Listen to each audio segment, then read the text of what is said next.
Hello everyone, and I hope you have all had some awesome holidays, and Happy New Year. It's already 2025, that's crazy, but very exciting. With that being said, today I'm going to be talking to you guys about my top 5 tips on staying motivated for the 2025 season and throughout, so let's get into it.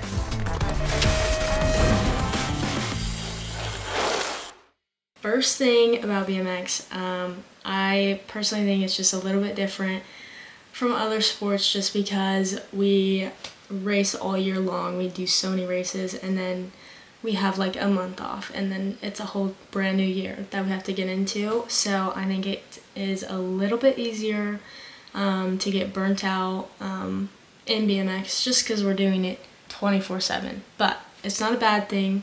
I know we all love our bikes, but happens to the best of us. So after Grands, the first thing that I do, which my coach actually started implementing this into our end of the year routine, is doing a whole analysis of your season. What was your strengths? What was your weaknesses?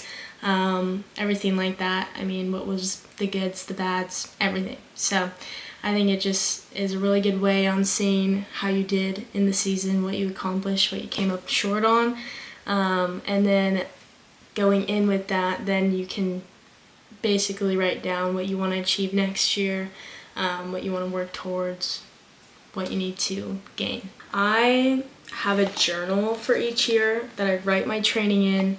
Every single session goes in this bad boy, but I do have my goal sheet in the back of it so I can look back, see if I'm getting close to any goals or if I need to redirect my focus. Keeps me on track all year. But anyways, this is my second tip, is writing down your training, all of it, even if it's bad.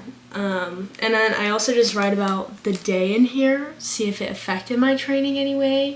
But I think it's kind of just fun, like during the year, if you want to go back and look at what you were doing a couple months ago, it's all in this bad boy. And you just see your progression in it. So I think it's super beneficial, keeps you accountable. A third tip is something that I do on like a weekly basis. And there's 2 options because I do one or the other. I want to do both, but it's podcasts and reading books. I'm working on my reading. I really just am not that patient for it, but trying to get better, trying to do it. But there are some books that are really good. But BMX is a mental sport, and that's a way that I can strengthen my mental game. The podcasts are nice because I'll just listen to it on the way to training. Literally just any athlete motivational podcasts, they're great. But I'll tell you guys the books that I do recommend because I don't have many. I haven't finished many books. I can give you 3 recommendations. We got Atomic Habits, The Alchemist, and The Fearless Mind. I also tried to read The Confident Mind, but it wasn't for me. It was too long. I couldn't read it. And then any athlete podcasts, any champions, they really make you think like a champion, and I think it can really redirect like how you view racing, how you show up to the race and everything like that. So tip number 3. Fourth tip for you guys is surrounding yourself with people that are going to help you achieve your goals. So I mean, there's so many days when we don't want to train, of course.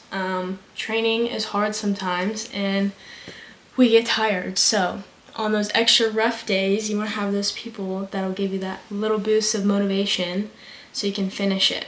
So I think it's super beneficial. And then also when you're riding out the track, people to push you. I think it's great. It's hard to do it on your own. So is to just go out and ride your bike for fun. I like to do this especially after Grands because we train all year. It's repetitive. Not that you still don't have fun on the bike, but you're training, doing efforts, you know. So I love to have my little play sessions where I can just free ride, do whatever I want. I think it regains the love of it again before you start your next training block. I mean, you can even do it for fun in your training blocks, I guess, but I think that helps a lot when you're feeling a little burnt out, a little tired.